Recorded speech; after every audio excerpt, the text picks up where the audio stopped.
ভাত ভাজাৰ সুন্দৰ এটি ৰেচিপি লৈ আহিছোঁ। লগত আছে বিলাহী, পিঁয়াজ, ডিম, জলকীয়া আৰু থৈ দিয়া আছে তেজপাত আৰু আছে ভাত। এয়া ভাত থৈ দিয়া আছে, দেখিবলৈ পাইছে। চৌকাত খৰি ভৰাই থোৱা আছে, জুই লগাই দিয়া হ'ব। চাওক, আজিৰ বিশেষ ভিডিঅ' আপোনালোকৰ মাজলৈ লৈ আহিছোঁ।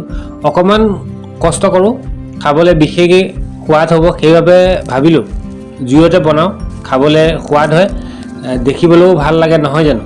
সেইবাবে কেৰাহী পাতি দিয়া হ'ল। চৌকাত জুই জ্বলাৰ পিছত কেৰাহীত তেল দি দিয়া হৈছে। কেৰাহীখন গৰম হোৱাৰ লগে লগে তেলখিনি গৰম হওক।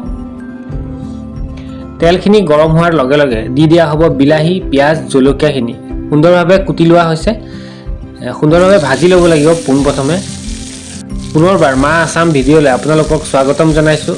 আজিৰ বিশেষ আঞ্জা লৈ আহিছোঁ, মাক বনাই খুৱাম বুলি ভাবিলোঁ। এনেধৰণে আজিকালি বনাবলৈ লৈছোঁ। মাজে সময়ে অলপমান দিয়া হৈছে হালধি। ভাত ভাজাৰ এটি সুন্দৰ ৰেচিপি আপোনালোকৰ মাজলৈ লৈ আহিছোঁ। পিঁয়াজখিনি সুন্দৰভাৱে ভাজি লোৱাৰ পিছত ইতিমধ্যে পিঁয়াজ আৰু বিলাহী, জলকীয়াখিনি ভাজি হৈ পৰিছে।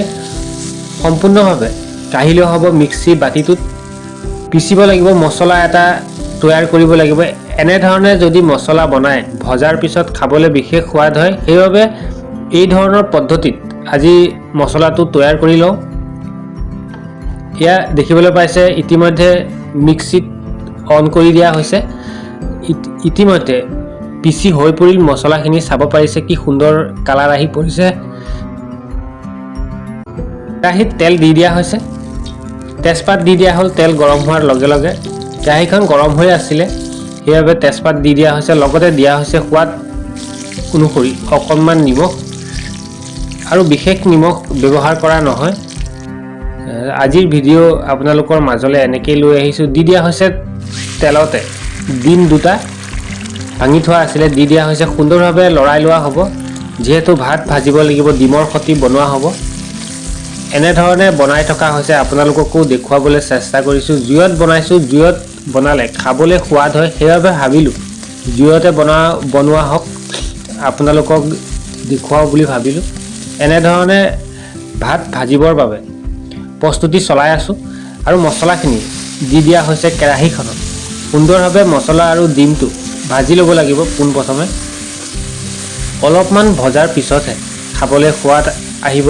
হেতা চলাবই লাগিব, হেতা নচলালে খাবলৈ সোৱাদ নহয়, সেইবাবে এনেধৰণে হেতা চলাই থকা হৈছে। পুনৰবাৰ আপোনালোকক মা আছাম ভিডিঅ'লৈ স্বাগতম জনাইছোঁ।